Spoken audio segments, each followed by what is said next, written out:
Alright guys, Jay here with Jay's To Do List. Today we're going to take the time to show you how to do UV DTF using the 60 Pro available at Jay's printers.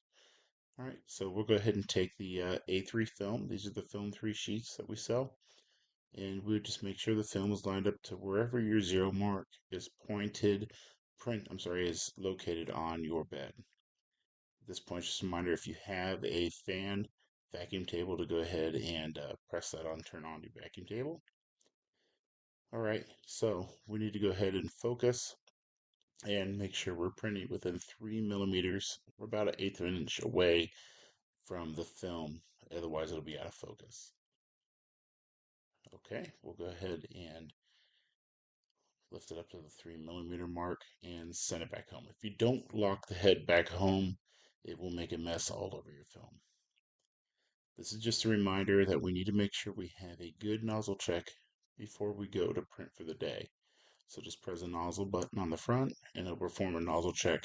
It's a good opportunity on the film to be able to see what a good nozzle check looks like. And there's a good nozzle check. You see white and CMYK is full and solid. It looks pretty good. Okay, it's time to peel the top portion of the film off of the film. This is to reveal the glue which we print on. All right, so we come over here into Print EXP. In Photoshop. We're going to go ahead and open up a image that we want to print. Okay, make sure we select the image. And then we're going to go ahead and on this one, we can track it by 1 pixel. We can do this in Photoshop or in Print EXP. Okay, create a new spot channel. This one we'll go ahead and name white, but it doesn't matter what we name it here. It can be named anything. We just name it white for fun. All right, if we wanted to print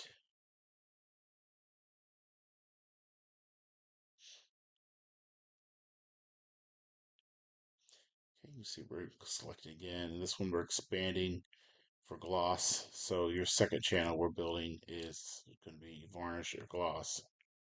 And we like it to be just a little bit bigger than the color. All right, let's save this as our TIFF file.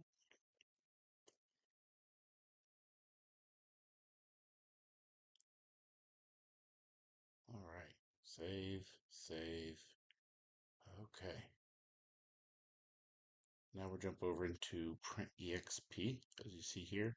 We'll go ahead and import the file that we just created with the spot color, which you can see we actually selected the wrong one, but that's okay. Don't worry about it. We'll just edit that out and fix it here in a minute. We'll just select the right one next time. All right, so we went ahead and copied and pasted a bunch of this logo across the page, or the canvas as they call it. And we'll go ahead and make a couple minor adjustments here and align these up real quick.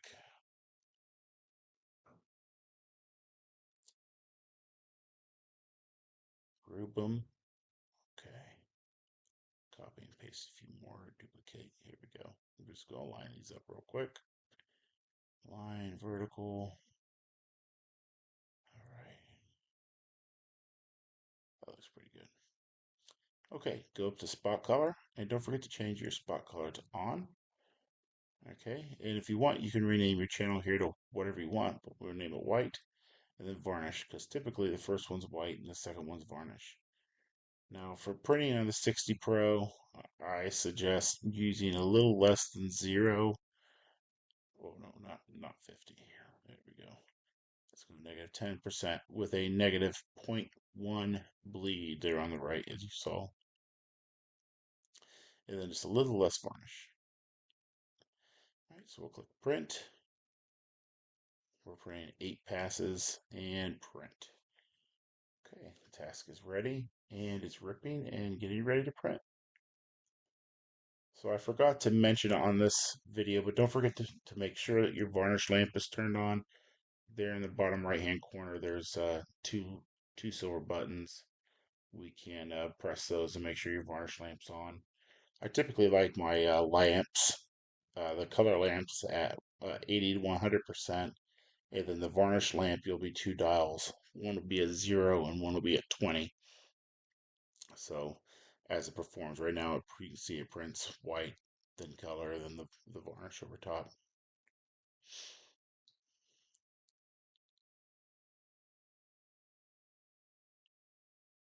All right. So that is your A film printed. So now the second step. So don't step out just yet. I know. All right. So as we go over here to the next step, take it over here into the laminator. Now this is the new laminator that we're getting. We're gonna sell two styles here. This one's pretty nice. We can adjust the temperature and the speed and the tension on the pressure on the actual laminator. So we take this A film. You see? All right. Be careful. It's sticky, and don't actually touch it to something. We'll load it into the laminator after it's been heated up. So we need a little time to heat it up. There we go. And we're going to drive it forward. So we're going to make sure as soon as that picks up the A film that we stick our hand around the back and we pull it through, just like this. Otherwise, it could coil up in your laminator rollers and you'll just have a mess. All right, there we go. So now we're all laminated and we're just going to cut them out.